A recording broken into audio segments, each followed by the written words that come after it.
আজ আমি তোমাদের সাথে যে ফ্রেম কাস্টমাইজটা শেয়ার করছি, সেই ফ্রেমে আমি যেই মালার ফুলগুলো প্রিজার্ভ করেছিলাম সেই মালার কন্ডিশনটাও তোমাদের সাথে কিন্তু শেয়ার করে দিলাম। আর এখানে কিন্তু তোমরা পুরো মালাটা দেখে বুঝেই গেছো যে মালার অবস্থা একদমই খারাপ। সেখান থেকে কোনো রকমের ফুল নেওয়া পসিবল ছিল না।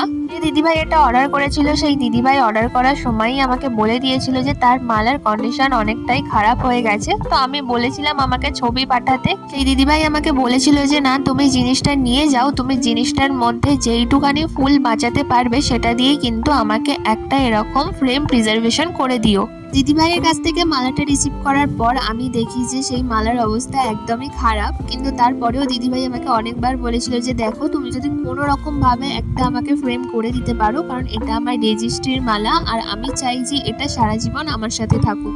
তোমরা অনেকেই এই ভুলটা করো যে তোমাদের বিয়ে বা রেজিস্ট্রির পর মালাগুলোকে প্যাকেটের মধ্যে রেখে দাও, কিন্তু এটা একদমই করা উচিত না। যেটা এই দিদিভাইও করেছিল, মালাটা কিন্তু প্যাকেটের মধ্যে রেখে দিয়েছিল, যার ফলে মালাটা পুরোটা নষ্ট হয়ে গিয়েছিল। তাই তোমরা কিন্তু কেউ প্যাকেটের মধ্যে রেখো না, মালাটাকে যেখানে হাওয়া বাতাস চলবে এরকম কোনো জায়গায় রেখে দিও।